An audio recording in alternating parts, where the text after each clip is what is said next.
அனைவருக்கும் வணக்கம். இது உங்களுக்கு ஒரு கிளாசிக் கிச்சன். இன்னைக்கு நம்ம பார்க்க போறது சிலோன்ல ரொம்ப ஃபேமஸான ரொட்டி சம்பல் ரெசிபி தாங்க.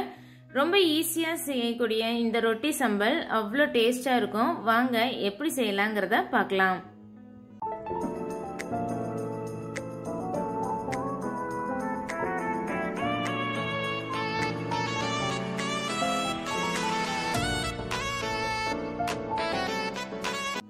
ஃபர்ஸ்ட் ரொட்டிக்கு நம்ம மாவு பிசைஞ்சு வச்சிடலாம். நான் இன்னைக்கு அதுக்காக 2.5 கப் அளவுக்கு மைதா மாவு எடுத்திருக்கேன்.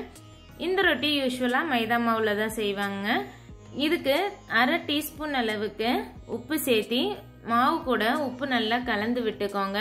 ஈவனா எல்லா பக்கமும் உப்பு கலந்து விட்டுட்டு பிசைறதுக்கு நான் இன்னைக்கு சுடுதண்ணி விட்டு பிசைய போறேன். நீங்க பச்சை தண்ணி விட்டும் பிசையலாம். ஆனா ரொட்டி கொஞ்சம் ஹார்டா இருக்கிற மாதிரி இருக்கும். நீங்க சுடுதண்ணி விட்டு பிசைஞ்சு வைக்கும் போது நம்ம ரொட்டி சுட்டு எடுத்தாலும் சாஃப்டா இருக்கும். அதுக்காகத்தான் சுடுதண்ணி விடுறது. எந்த அளவுக்கு தண்ணி தேவையோ அந்த அளவுக்கு தண்ணி விட்டு ஒரு ஸ்பூன் வச்சு நல்லா கலந்து விட்டுக்கோங்க. நல்லா எல்லாம் கலந்து கொஞ்சம் ஆறி கை பொறுக்கிற சூட்டுக்கு வந்ததுக்கு அப்புறமா நம்ம கை வச்சு பிசைய ஆரம்பிச்சிடலாம்.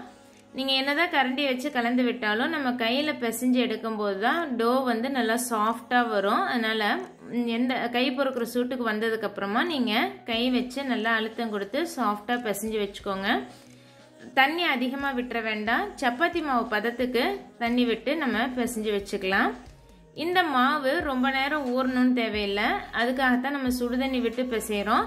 மாவு நல்லா ஒன்றா எல்லாம் திரண்டு வந்ததுக்கப்புறமா இந்த மாதிரி ஒன்றா கலந்து வந்ததுக்கப்புறம் இதை உருட்டி மேலே உணர்ந்து போகாமல் இருக்கிறதுக்கு கொஞ்சமாக எண்ணெய் விட்டு நம்ம ஒரு 15 நிமிஷம் போல் இதை க்ளோஸ் பண்ணி ஊற வச்சுட்டு அதுக்கப்புறமா ரொட்டி சுடலாம்.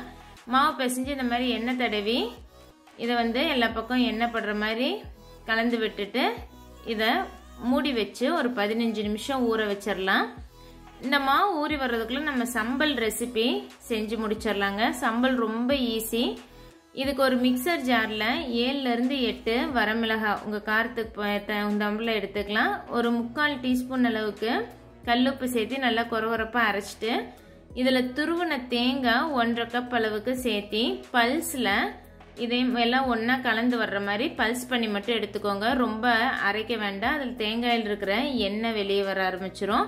ரொம்ப சட்னி கரைக்கிற மாதிரி அரைக்காம நம்ம போட்டிருக்கிற மிளகாய் உப்பு கூட கலந்து வந்ததுன்னா போதும். தேங்காய் வந்து சாப்பிட்றதுக்கு கொஞ்சம் நறுக்கு நறுக்குன்னு இருக்கணும். இது மிக்சியில் அரைக்கிறதோட நீங்கள் அம்மியில் அரைச்சிங்கன்னா இன்னும் டேஸ்ட் நல்லா இருக்கும். இதுக்கு ஒரு 1/2 மூடி எலுமிச்சம்பழம் சாறு புழிஞ்சு விட்டுக்கோங்க. இது புளிப்பு, காரம், உப்பு அந்த டேஸ்ட் எல்லாமே இந்த தேங்காயில் இருக்க இந்த ஸ்வீட்னஸ் எல்லாம் கலந்து வரும். இது ஒரிஜினலாக நம்ம சிலோன் சம்பல் பார்த்தீங்கன்னா சின்ன வெங்காயத்தை பொடியாக நறுக்கி சேர்த்திருப்பாங்க. நான் இன்னைக்கு ஆட் பண்ணல. உங்களுக்கு வேணால் நீங்கள் பொடியாக நறுக்கி சின்ன வெங்காயம் ஆட் பண்ணிக்கோங்க. நம்ம இப்போ பிசைஞ்சு வச்ச மாவும் ஊறி வந்துருச்சு. 15 நிமிஷம் ஆயிடுச்சு.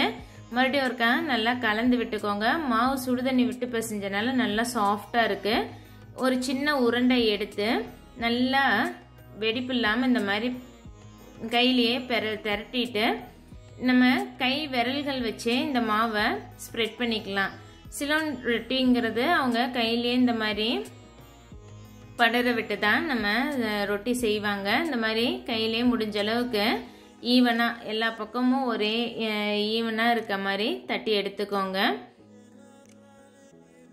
நீங்கள் கொஞ்சம் இந்த ரொட்டி வந்து மொத்தமாக போடும்போது நல்லா சாஃப்டாக வரும். ரொம்பவும் மெல்லிசாக தட்டாமல் கையில் தட்டும்போது கொஞ்சம் மொத்தமாக தட்டி நல்லா சூடாக இருக்க தோசைக்கல்லில் போட்டு 2 பக்கம் திருப்பி விட்டு எண்ணெய் விட்டு நல்லா 2 பக்கமும் கோல்டன் ஸ்பாட்ஸ் வர அளவுக்கு யூஸ்வலாக சப்பாத்தி ராகி ரொட்டியெல்லாம் சுடுற மாதிரியே நம்ம சுட்டு எடுத்துக்கலாம்.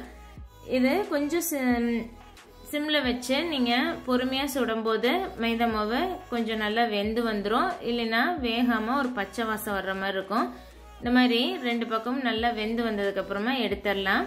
இதை வந்து இன்னொரு மெத்தட்லேயும் நம்ம செய்யலாம். இது இன்னும் கொஞ்சம் ஈஸியாக இருக்கும். நம்ம பூரி ப்ரெஷரில் ஒரு பால் சைஸ் மாவு வச்சு கொஞ்சம் எண்ணெய் தடவி நல்லா அழுத்தி விட்டுக்கோங்க. எந்த அளவுக்கு தின்னாக ப்ரெஸ் பண்ண முடியுமோ அந்த அளவுக்கு தின்னாக ப்ரெஸ் பண்ணிவிட்டு அந்த ப்ரெஸ் பண்ணதை 4ஆக மடித்து மறுபடியும் எண்ணெய் தடவி மறுபடியும் ப்ரெஸ் பண்ணிக்கோங்க. இது வந்து நமக்கு லேயராக கிடைக்கும் ரொட்டி. நீங்கள் சப்பாத்தி ரோல் பண்ணுற ரோலிங் பின் வச்சும் பண்ணலாம், ஆனால் ரொம்ப விரிஞ்சு கொடுக்காது. இந்த பூரி ப்ரெஷரில் வச்சு நீங்கள் ப்ரெஸ் பண்ணும்போது நல்லா விரிஞ்சு வரும், மெல்லிசாவும் வரும். இந்த மாதிரி முடிஞ்ச அளவுக்கு மெல்லிசாக திரட்டிட்டு தோசைக்கல் சூடாக இருக்கிற தோசைக்கல்ல போட்டு 2 பக்கம் எண்ணெய் விட்டு நீங்கள் யூஸ்வலாக சப்பாத்தி சுடுற மாதிரி சுட்டு எடுக்கலாம். இது வந்து உங்களுக்கு கையில் மாவு வந்து திரட்டுறதோட இது ஈஸியாக இருக்கும். கையில் வந்து நீங்கள் எவ்வளோ நேரம் நம்ம ஸ்ப்ரெட் பண்ணாலும் கொஞ்சம் சிரமமாக இருக்கும், ஈவனாக வராது, தின்னாகவும் இருக்காது. அது இந்த மாதிரி செய்யும்போது ரொட்டி ரொம்ப தின்னாக இருக்கும். நல்லா நமக்கு இதை வந்து சுடும்போதே நல்லா புஷ்ஷுன்னு நல்லா உப்பி வரும். இந்த மாதிரி 2 பக்கம் வெந்து வந்ததுக்கப்புறமா எடுத்துட்டு நீங்கள் சம்பல் வச்சு சர்வ் பண்ணலாம். இது வந்து கையில் செஞ்சது, இது பூரி ப்ரெஷரில் செஞ்சது. இந்த சம்பல் கூட சிலோனில் ஒரு சிலர் வந்து மாசி கருவாடும் ஆட் பண்ணி பொடிச்சு ஆட் பண்ணி சர்வ் பண்ணுவாங்க. உங்களுக்கு மாசி கருவாடு பிடிக்கும்னா நீங்கள் அது கூட ஆட் பண்ணிக்கலாம். நம்மளோட ரொட்டி சம்பல் ரெடி. நான் இப்போ பூரி ப்ரெஷரில் வச்சு செஞ்ச ரொட்டி வந்து பிரித்து காமிக்கிறேன் பாருங்கள். நல்லா 4 லேயர் வந்து வரும். உள்ளே இருக்கிற லேயர் வந்து ரொம்ப சாஃப்டாகவும் வெளியே இருக்கிறது கொஞ்சம் கிறிஸ்பியாகவும் இருக்கிற மாதிரி இருக்கும். நீங்கள் இந்த 2 லேயரையும் ஒன்றா வச்சு சாப்பிடும்போது உங்களுக்கு டேஸ்ட் நல்லா இருக்கும். உள்ளே இருக்க லேயர் நமக்கு அந்த ருமாலி ரொட்டி அந்த பதத்துக்கு கிடைக்கும். இது வந்து நம்ம பூரி ப்ரெஷரில் செஞ்சது. நான் அடுத்து உங்களுக்கு கையில் திரட்டின மாவு வந்து ரொட்டி எப்படி இருக்குதுன்னு பிச்சு காமிக்கிறேன். இதுவும் நல்லா சாஃப்டாக தான் வந்திருக்கு. இந்த ரெசிபியை நீங்களும் உங்கள் வீட்டில் ட்ரை பண்ணி பார்த்துட்டு எப்படி வந்திருக்குங்கிறத மறக்காமல் எனக்கு கமெண்ட் பண்ணுங்கள். தேங்க்ஸ் ஃபார் வாட்சிங்.